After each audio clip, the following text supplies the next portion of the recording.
આપ સૌને નમસ્કાર, જય જોહાર, જય આદિવાસી. હું છું મુકેશ ડાભી, સાબરકાંઠા જિલ્લા પંચાયત સદસ્યશ્રી અને પૂર્વ તાલુકા પંચાયતના સદસ્યશ્રી પોશીના. મિત્રો, ગુજરાત રાજ્યના સાબરકાંઠા જિલ્લાના પોશીના તાલુકાની આજ વાત કરવા જઈ રહ્યા છે. મિત્રો, ખાસ કરીને આ ટ્રાઇબલ બેલ્ટ આદિવાસી ક્ષેત્રમાં ગુજરાત સરકારની અને ભારત સરકારની એટલી બધી ગ્રાન્ટો આવે છે કે એ લઈને વિકાસ થાય, લોકોનો વિકાસ થાય એના સંધાને પણ જ્યારે 2013માં ખેડબ્રહ્મામાંથી પોશીના તાલુકાનું વિભાજન થયું તો લોકોની આશાઓ અને અપેક્ષાઓ અને લાગણીઓ હતી કે પોશીના તાલુકો નવો મળ્યો છે તો અમારો વિકાસ થવાનું સ્તર બહુ ઊંચા લેવલે જશે. પણ કેટલાક સમયથી કેટલાક સરકારી કર્મચારીઓ આ સરકારી કચેરીને પોતાના બાપની પેઢી સમજી બેઠા છે.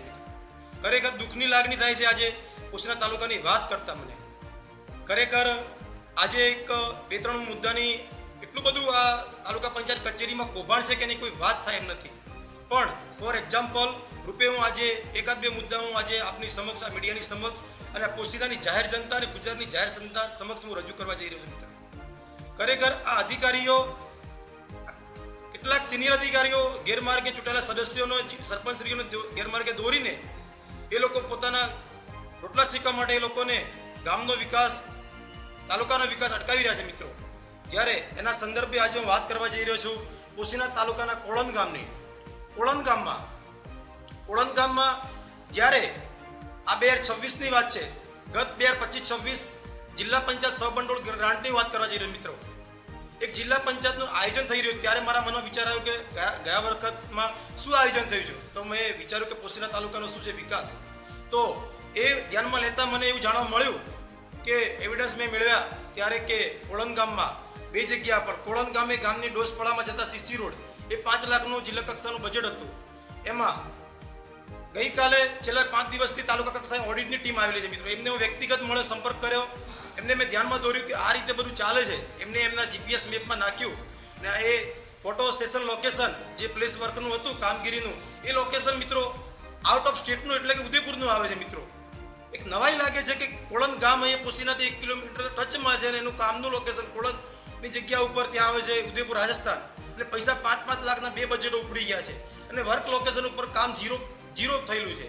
આ બધી ફાઇલો એવિડન્સ છે. આજે હું ડીડીઓ સમક્ષ અને કલેક્ટર સમક્ષ રજૂ કરવાનો છું અને તાત્કાલિક ધોરણે આમાં ખાસ કરીને આ તલાટીશ્રી, એસઓ અને જે કંઈ ટીડીઓ હોય કે જે કંઈ એજન્સી હોય એમના ઉપર કાયદેસરની કાર્યવાહી થવી જોઈએ. કારણ કે જનપ્રતિનિધિ અને સરકારી કર્મચારીનું એકમાત્ર કામ છે લોકોની સેવા કરવાનું. જ્યારે જનપ્રતિનિધિ અને સરકારી કર્મચારી લોકોને લૂંટવા બેસશે તો લોકો કોની જોડે જવાના?